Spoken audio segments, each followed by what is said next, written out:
Welcome to the Secure the Perimeter podcast. Good morning, good afternoon, or good evening, wherever or whenever you're watching this. My name is Caden, and welcome to the Secure the Perimeter podcast. Today, I'm joined again by CEO and founder of Smart Digital, Brent Canfield. Brent, What's up? what's up, man? What's going on, man? Nothing much. What are we talking about today? I'm glad you asked. So, I think a pretty hot topic of debate. We'll be talking about everything AI. So, Oh, yeah. why don't we just jump into it? This could be exciting. Might be a little polarizing as well, but Yeah. Is AI just a trend, or do you think it's here to stay? Absolutely here to stay. Definitely. Yeah, I don't think AI is going away. Yeah, I think it's really like emerged in like the past year or two, because I remember it was just like ChatGPT, and then now I feel like every other week there's like a new AI software startup company I see like on my Instagram feed or something. They all do the same thing or very similar things, but it's like, starting to be kind of the new like Google. Yeah, absolutely. In a way. Yeah. But on steroids. Yeah. Another maybe controversial or polarizing question: is AI replacing jobs, or is it just replacing tasks? I think both. AI is definitely replacing tasks. It's also replacing jobs because it's automating things. And maybe we'll get into this a little bit, but I really believe that what you need to be focused on more than just AI and what app does what is how you utilize AI, how you gainfully employ AI. I think that's where a lot of people are going wrong right now. Yeah. They're not understanding how to manipulate and how to use AI. Yeah. AI is just a tool. It's not the thing doing the thing. It's just a tool. Right. And how far do you think we are in the AI timeline? I think we're at the beginning phases. I mean, it's like when the tractor was invented. It's just the infancy stages. Yeah. First tractor, right? First automobile. Yeah. Yeah. I think it's progressing very rapidly though, even though I feel like, we're learning stuff about AI and its capabilities every single day. Yeah, absolutely. Yeah. So this episode is called Adapt or Die. So, adapt or die in the world of business. Love it. Specifically pertaining to artificial intelligence. So what does that mean to you, adapt or die? I mean, it's been the mantra of my life, adapt or die. Maneuver. When you go in the room, if you go in to clear a room, you kick the door through, you have to maneuver when you get in that room. You can't stand in one spot in that room or you're dead, right? Yeah. You're a target. Same in business. When you kick the door through in any market and you go into that market, you better maneuver. You got to learn how to adapt. You got to learn how to change. You got to learn how to innovate and stay up with technology trends and the pace of technology and the way it changes. Yeah. Right. And so adapt or die is you maneuver or die. You adapt or you die. And so you have to continuously, it's just like when you're working out. When you're working out, you're working out to grow, right? You want to grow your muscles. You want to grow your flexibility and your adaptability with your body and your physique. Yeah. Right? And so every day when you work out, you're working out to grow. In business, you need to be working to grow. Because everybody, if you've ever read the book Blue Ocean Strategy, it's a phenomenal book, and I recommend it to anybody. The emphasis of the book is to get out of the shark-infested waters. And so I could talk about so many markets that when the thing is created, like alarm systems when they were created, everybody flooded the market and they were, and by the time, we got out of the alarm industry, everybody's, all these alarm companies are trying to cut each other's throat for $2 a month. It's like, that is shark infested waters, and it's nowhere I want to be. I don't want to be in that market. I want to be in the blue ocean. Yeah. Right? Yeah. So we've seen, well, maybe I haven't seen, it was maybe before my time, things like, the dot-com bubble with the internet and how that Yeah, exploded. man. Yeah. And so do you think the AI, just the whole realm of AI, is the biggest technological shift in the world of business or even the world in general? I think it's the largest technological shift in our time. I think we can compare this to markets and history, if you know history, about the first automobile, in the assembly line. And what Henry Ford did for manufacturing was just, it was epic. How you scale anything in terms of mass producing a product. Yeah. So to directly answer your question, I think AI is the largest technological advance in our time, because it was this, the dot-com bubble, was really just computing, and it was data, and it was internet, right? The connectedness of things, or the Internet of Things. Like, it was just connecting a PC to the network, and then your local area network connecting to the WAN, the wide area network, and that's where everybody was connected to. And so we had to wrap our head around that first. And then you started getting into Instagram and LinkedIn and YouTube, and it just went bonkers from there. Yeah. AI is that, but on a more exponential level. And to kind of, it's cool, man, to kind of talk about what does AI look like? Dude, it's an engine that stacks on itself, and that is, it's intriguing to see. It's compelling to watch. I'm not afraid of AI. A lot of people are afraid of it. I don't think, I'm just not, I have no fear of AI. I think that I get excited about it because of what it does for us, and it advances us on a scalable level, but more exponential level. Like, you're stacking an engine on top of itself, and each layer that stacks grows multiples over itself, and that to me is fascinating, and what it can create. Are you maybe purely optimistic about AI, maybe because of your intentions, because you want to better, That's a good question. your business, because AI is like I said, AI is developing every day, and we see obviously with Tesla, the self-driving cars, but you see now, like at the defense sector with these self-driving jets and drones, and people, man. the question is always like, okay, this is all great technology, but what if it were to get in the wrong hands? Totally agree. And this is a great topic, man. And we can go deep here, man, for a minute. But here's how I look at it as a warfighter.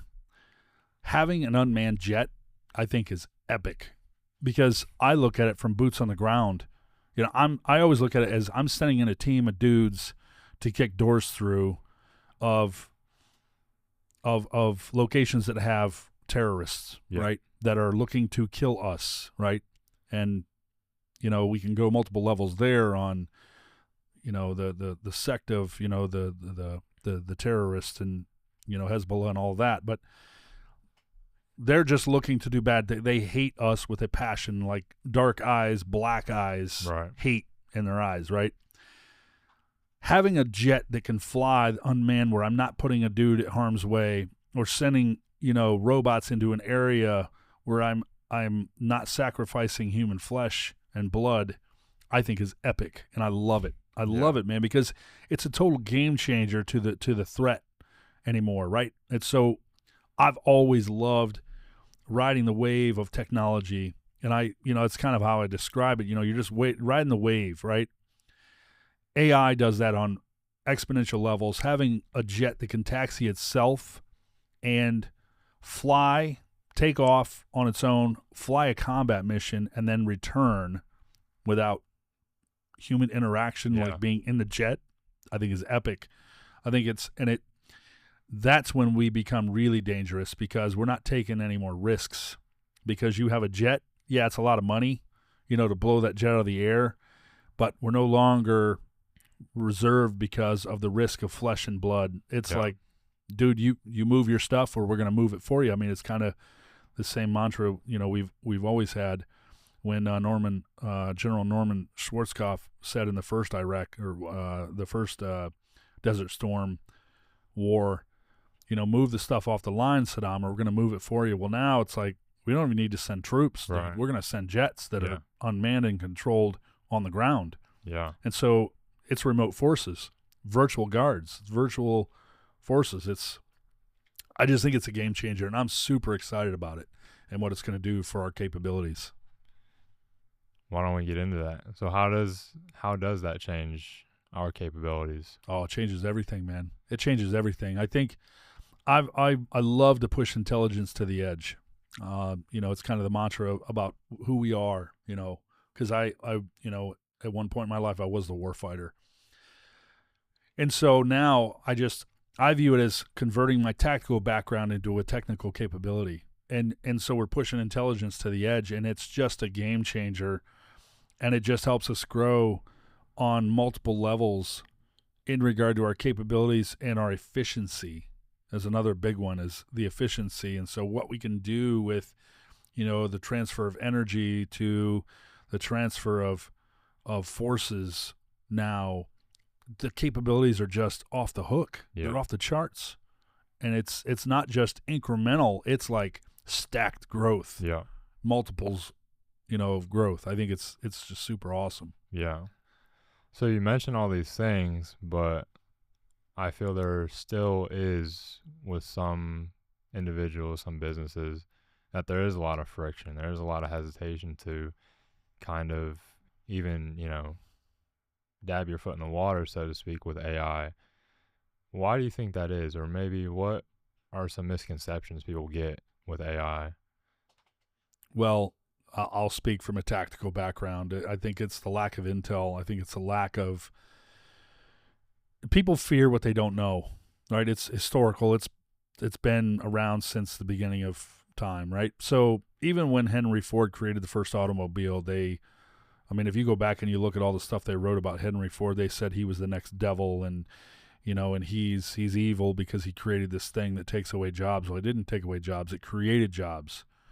And he created the manufacturing assembly line and the tractor. When the tractor was invented, they said that the tractor was going to be the demise of the farmer, and it wasn't. It caused the farmer to grow exponentially and to plant crops more efficiently and on larger scales. Like, dude, you're going to be out there with a horse planting corn as opposed to a tractor. A tractor can do the job in just a couple of hours, something that would take you weeks to do. Yeah. And so I think that, in comparison to where we are now, I think it's the same level up. It's the same level up, but on a larger scale, because we are getting more technological, we are getting more advanced, and we are smarter and faster than we've ever been. So in what specific areas do you see AI, transforming your business the most? Automation, 100% automation. We can automate things now, whereas before it was like a block and tackle approach to a process. Now it's literally scaling and it's automation. You can automate the thing that you were so block and tackle about before. Yeah.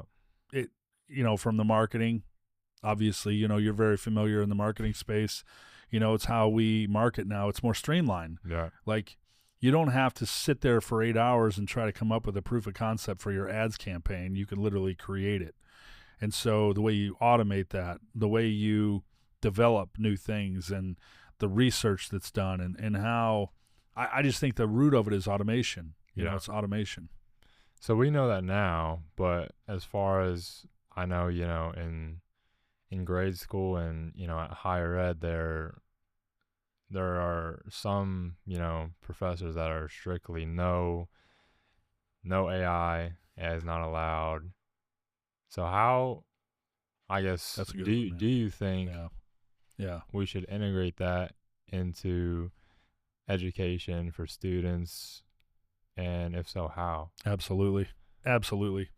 So it's kind of like the Google search tool, and I know there are a lot of people that are, whatever, they're all against it, but look at the education system, and I think we talked about this in the last podcast. It is just flat busted. It's a flat busted system. You're going to open a textbook to read about something that you have to then write a report on or then take a test. When you have the capability at your fingertips, something that's more capable, right? It's like the Google search tool. Nobody wanted to, everybody was afraid to use a Google search tool. Back in the day it was Explorer. You had to use Explorer and WinPack and all this crazy stuff. It's very much like the Google search tool, right? Where you could go out and search, and it's all metrics and it's algorithms, which is generated by, metadata, right? So the more people search that topic or write about that topic and blog that topic, AI is pulling from all of those sources historically, and we've accumulated enough data to then streamline the metadata, the tag, to then use it as an exponential search tool to then do something more advanced by not just searching the tool and pulling the information to your face, but also stacking on the result of building what that looks like. Yeah. And so the education system needs to be turned on its top. If we're going to compete with China and Russia and Czechoslovakia and Lithuania and Thailand and all these other countries out there, we have to absolutely be smarter, faster than everybody else. And you're not going to do that with a busted textbook from 1936. And just the mechanism in the education and how the education system was created. It was literally to create a position for people to get a job and go out and work in a factory. Well, factories are even kind of fading fast, right? Yeah. So I look at it as in almost like computing cells, right? In the way we do things. And I think that the AI is a tool, but I also believe that AI is the leading edge of advancement and exponential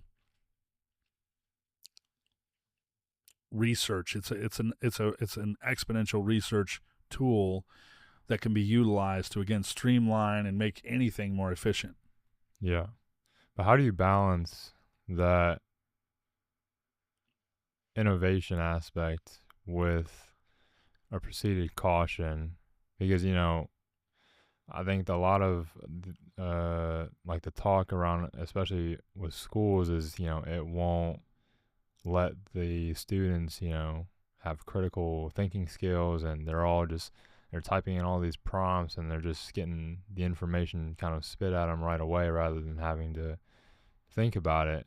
But as far as a more general question, how do you balance that innovation with kind of that caution of should we go all in? Should we maybe consider something else? I think that, it goes back to what I said about, the way it's used, the way AI is used. And I think that's a great point that you brought up. It's definitely going to have a bilateral effect, just like the Google search tool did. It's like, hey, when I had to research a topic in 1985, I had to go to the library and check out a book. Yeah. Right. Just the way it is. Right. That's how we did things in the 80s. And then in the 1990s, the dot-com bubble, I got a computer and I could store all of my information and data on my local computer, that had dial-up internet, right? CHAP. Oh my gosh, I can't believe I remember that. It's old school.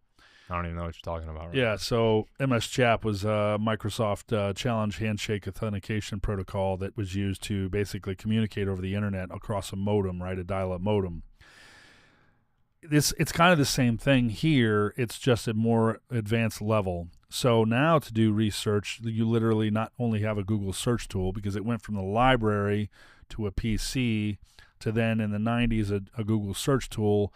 Now it's an AI tool that's used. And I'll take a little quick sidebar. This is all in the Bible, right? I truly believe that all of this is it's prophetic. It's in the Bible. It talks about this, Yeah. And I don't want to get too deep, because people can go, postal and rogue about that. But I just think that it's just another tool like the Google search tool is, but on a more exponential scale, and a scale that people don't understand. And so I think a lot of people are pulling back for that reason, because there are people that are probably using AI for ulterior motives and evil intent. Yeah. No doubt about that. There's a burglar on every corner, right? There's a robber on every corner, just as well as a good man that does the right thing. It's how you intend to use the tool, right? And if you have good intent and you're using the tool for the betterment and advancement of your team, then I think it's great. And it is going to change. I believe it's going to change even the way you build a team. It's going to change how your team functions. Like I said, I look at it as cells, intelligent cells. I think AI creates intelligent cells. So something that you would spend a week on before, you can do in just a couple of hours now. Yeah. It's just a game changer. And I think it just causes you to have the ability to pivot faster in your business. My motive is not to remove jobs. That's not the motive. But I might hire less. Yeah. Because now I have a tool that's necessary to do the thing, to automate that process. Yeah. So maybe I don't need this job in the future, so I can nix that, future hiring need. But in terms of eliminating jobs because I'm going to run to the hills with all my cash and do it by myself, I just think that's ignorance. I think it's just people ignorantly trying to use AI. And if your motive is to remove jobs and crush your team and cut your team in half, I think you're a buffoon, and I think you're going to get outmaneuvered by everybody else. It's kind of like in the Marine Corps, we would call it economy of scales. It's how you gainfully employ your combat force. Like, how I kick the door through is how I win the battle that I'm in to ultimately then win the war, right? It's just economy of forces. It's the way that I'm gainfully employing my team. I'm not there to remove team members. I can't afford to lose my rifleman. I can't afford to lose my point man. I can't afford to lose my navigator or my rear security. But if I can gainfully employ them and make my aid and litter team my navigator as well, I'm more efficient as a warfighter. Right. Same in business. AI is going to help you couple that and make your process and strategy more streamlined and more efficient, because you're working with less resources, or you're having to hire less people. But I don't think the motive should be to remove jobs. I just think that's really ignorant. Yeah. Yeah. Because I know that's like the biggest, I think, talking point when it comes to AI is it's doing all these things and it has the capability to do even. Yeah, let me touch on that. And here's what I mean by that. And I know that's, we're probably going to get a lot of questions about that very comment, that very statement. So in our business, I maneuver people around and I move them. Now, if they're a bad fit or they're toxic, they got to go. We don't want them in our organization. We don't want them there. We dump them quick, fail quick, cut their throat and move on. Not literally, but with AI, you might take a dude that was doing, inventory before and use him in another capacity on your team, because he's a great dude. He's very resourceful. He's very knowledgeable. He knows how to build the thing. So it's just how you then maneuver and pivot your team to work and streamline things more efficiently. Yeah. What is, I have an answer for this question, but what is an AI tool that surprised you, and maybe how much it can do, how much it can offer, or just what it does? I have a lot of answers to that, man.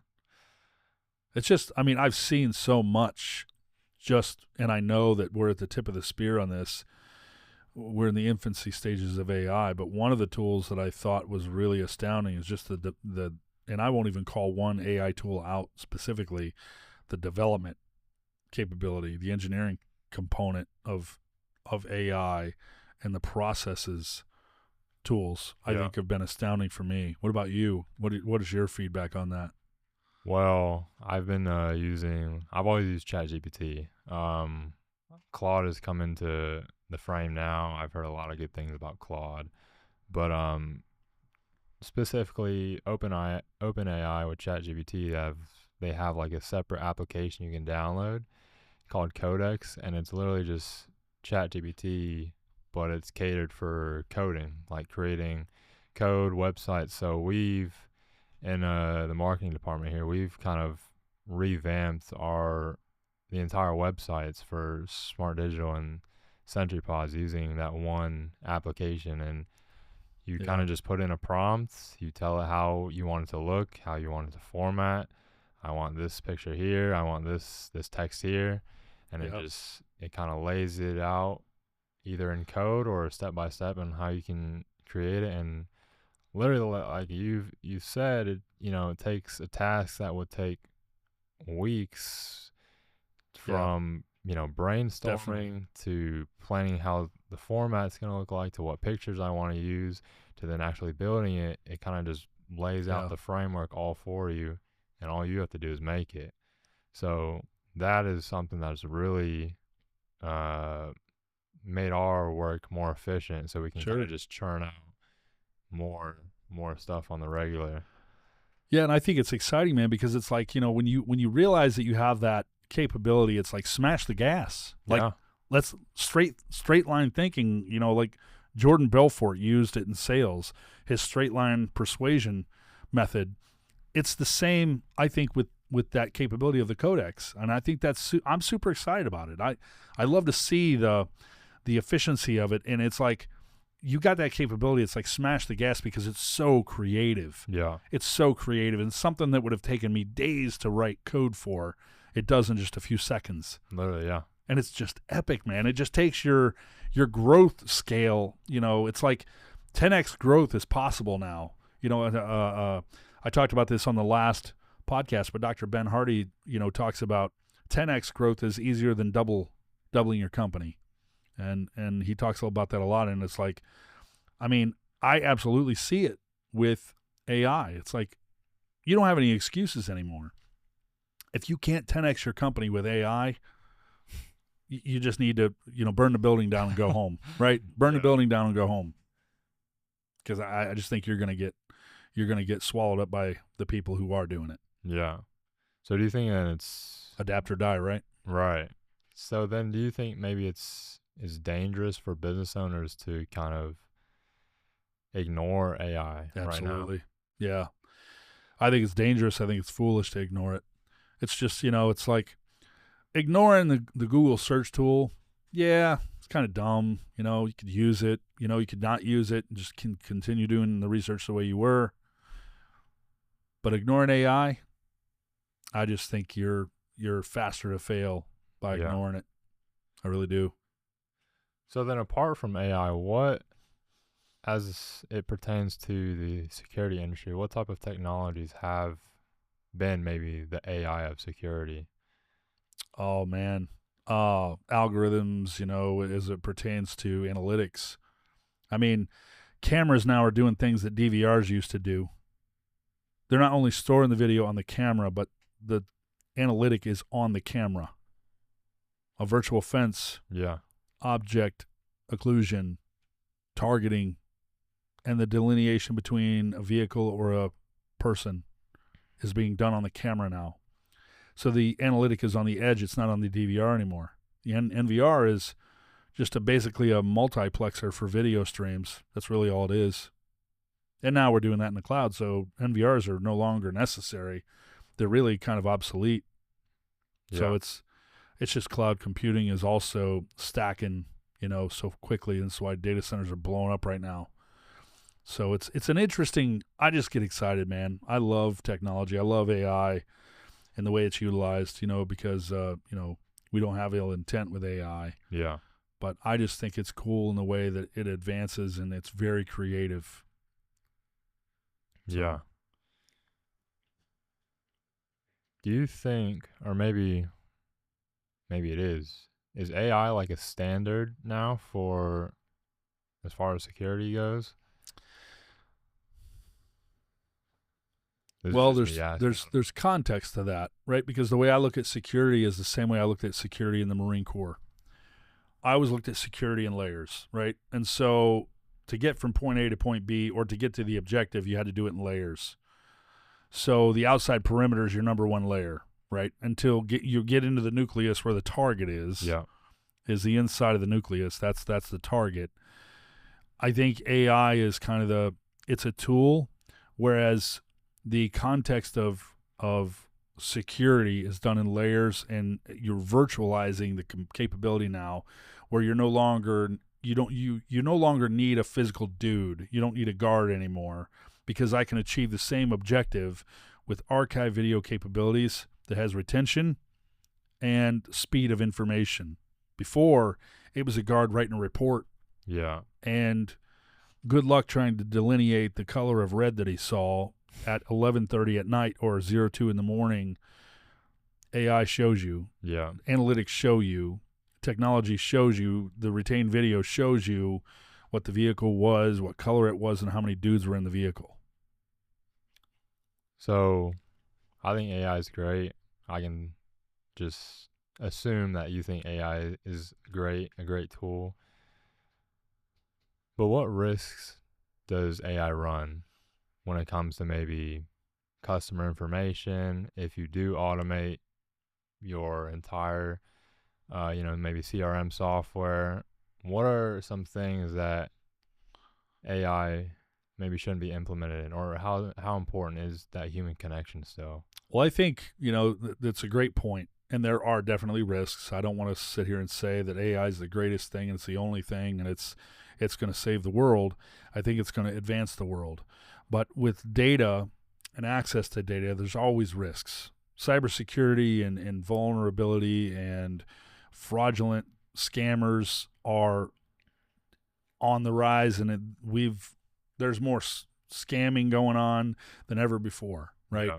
And there's more access to information than ever before. And so there's always a compromise to the risk, right? And I think that having access to the data is definitely a huge, huge risk, because you're putting all of your eggs in the cloud basket. And I just think that there's a huge risk in that. And I've always been very reluctant for cloud computing, like Verkada cameras. The camera is on the cloud, and without the connection to the cloud, the camera is basically a paperweight, because they're pushing people to the cloud for the cameras and for the visibility. So there's always a cybersecurity risk to that. Yeah. Where you have, vulnerability to access to the data, and your data's out there.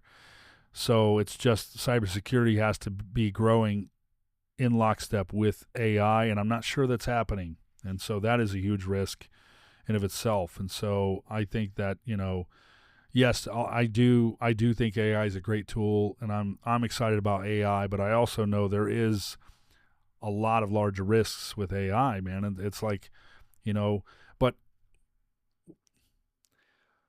how do you compare the risk in combat? You have an AI tool, or you have an unmanned fighter jet you can send, or is your risk taken in flesh and blood? Yeah. By sending a team of dudes in. Which risk are you okay with? Are you okay with cybersecurity risk over flesh and blood, or are you okay with flesh and blood risk over cybersecurity? Right. And I think you have two paths. You go that way or that way. Me personally, being in the boots on the ground, I would much rather take cybersecurity risk over flesh and blood any day. I'd rather send in a robot than a team of dudes, knowing that I risk, the data being compromised on the robot. No doubt, send the robot over flesh and blood. Yeah. Yep, 100%. What separates innovative companies from stagnant ones? Whether that's pride, we've always done it this way, nothing's going to change, we've been successful this way, it's always going to be like that, or maybe, just the unknown. They don't know, so they're afraid to kind of, step in that direction. What do you think that comes down to? I think it comes down to what we initially talked about, the maneuverability. Are you willing to adapt? If you're not willing to adapt, you're going to die. Adapt or die. And whether it's a new weapon, whether it's a new capability, whether it's a new training program. Back in the day when we used to kick doors in and we used to pie around corners, we would pie tight around the corner. Well, through sheer experience, you realize you don't want to pie a corner tight, because what you do is you compromise your muzzle. Two things: you're letting the enemy know where you are, and you also risk the vulnerability of the bad guy, the enemy, grabbing your weapon and pulling you into the room and then and flinging you around like a rag doll. So when we clear corners now, we pie the corner at a distance, a safe distance. So we're not compromising the integrity of not only our position, but also our weapon. And how that translates to business is you have to adapt. You have to maneuver in the room in business, in the market that you're in. And the room represents the market, right? You have to maneuver in the market you're in. Otherwise, the people out there that understand how to use the tool more smartly, more intelligently, are going to leave you in the dust. Yeah. And is that, you think, kind of the framework to how not only grow your business, but as a smaller business to compete with those bigger hitters? Yeah, and I also want to use a little context in there. Like I say I'm Christ-centered, right? I believe in Jesus Christ. I say that, with boldness. I have no reservation or apology about that. I know what my intent is. My intent is not to hurt somebody with AI. My intent is not to be evil toward people with AI, but I like to use AI as the tool, right? And so centeredness in Christ is really a code of conduct. So I use the Word of God as my code of conduct, just like in the Marine Corps we'd use the guidebook for Marines. It's a guidebook that trains you and teaches you how to be the most effective warfighter, be the most effective Marine you can. The Holy Bible, to me, is a lot like that guidebook for Marines. Yeah. It teaches me my conduct. It's hard to do because I have to do the right thing, and doing the right thing a lot of times, most of the 99.9% of the time, is hard. Yeah. Like, to do the right thing. I have to pray for somebody who did me wrong. Like, that's hard. Before, I would have shot you in the face. Like, right. Now I'm praying for you. That's a hard thing to do. And so I believe it evokes the man in me and causes the better side of me to come out. So how that translates into the context of the question that you just asked is, it's how you intend to use the tool. If you're using it for evil, evil never prevails. And America has demonstrated that for 250 years. And I hope the next podcast we'll probably get into a lot of what patriotism really means and how patriotism is not dead. Yeah. And democracy and freedom are not dead.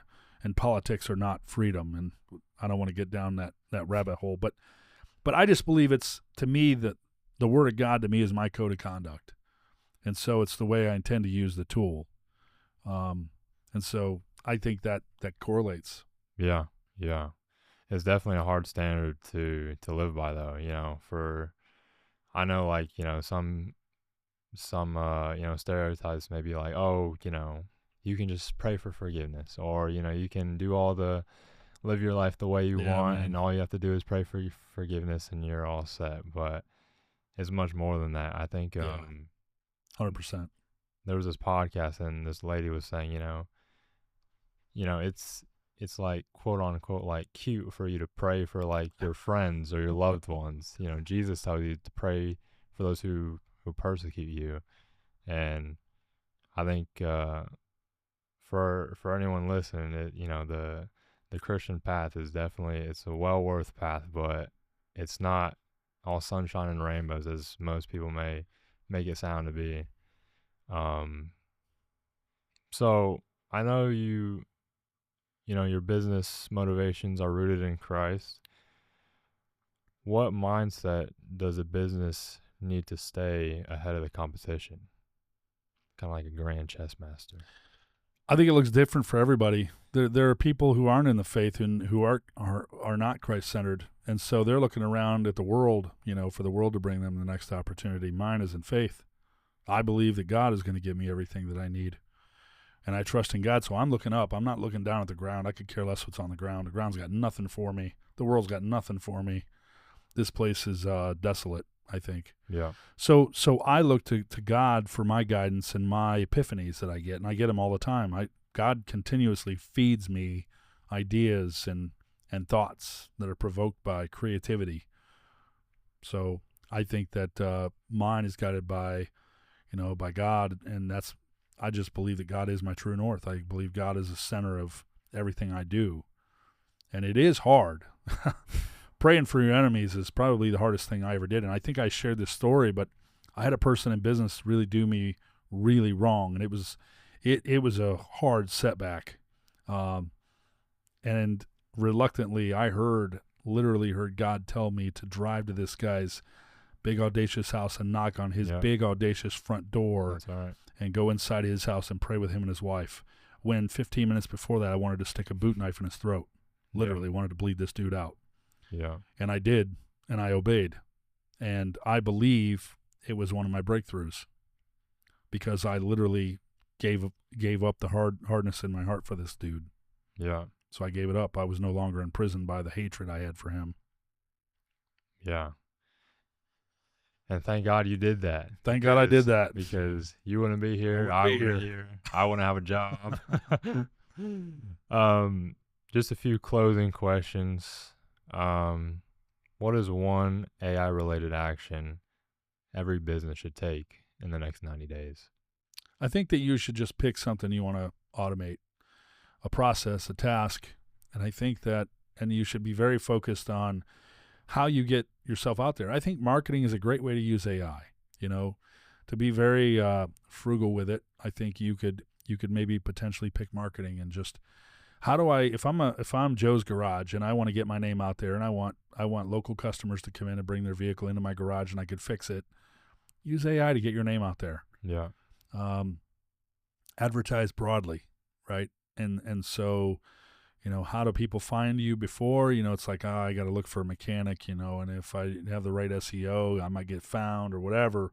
But now with AI and the automation, I think it's cool because Joe's Garage can now be found easier and quicker with reviews, with great reviews. And do you think that's what's going to separate the winners from the losers, is just simply just using it? I think how they use it is going to separate them. Not necessarily using it, because you can use something in the wrong way. Yeah. I think it's how you use it. Definitely. When people look back 10 years from now, what do you think they'll say most business leaders missed in this AI bubble? Getting on board. I think, a lot of people talk about, oh, man, I wish I would have, bought stock in Amazon when Amazon was a book company. Yeah. Everybody says that. Yeah, but you had the opportunity. It was there. When they went IPO, you had the chance to buy stock and you didn't. Yeah. Why? You were hesitant. You resisted. It's the same culmination of things. And so I think John McNeil talked about this in his book, Algorithm, which to me is a phenomenal book. But he took his focus off of the data centers and he went to the components that build data centers and invested in those. Smart, super smart. Like, you either invest in Google or you invest in the components that built Google. Yeah. It's the back door. It's the blue waters that nobody's looking at. I think it's super smart. Yeah. Well said. Well, that's all the questions I got for you today, Brent. I think this was a super exciting podcast, man. Super. Yeah, I think we'll get some, I'll just say, reactions, good or bad. Everything's good in marketing. It's all good, man. I heard someone say in marketing, it doesn't matter what type of reactions you get, you just can't make people feel nothing. Yeah. And I think that's what we're gonna get. We're gonna get reactions, whether they're good or bad, so be it. But yeah, thank you, Brent. Cool, man. Yeah, man. For the pod. If you guys have found this conversation fruitful once again, make sure to like and subscribe to the Secure the Perimeter YouTube channel, and feel free to comment a topic we should discuss next. But with that, that's been the Secure the Perimeter podcast. Thank you guys. See you in the next one.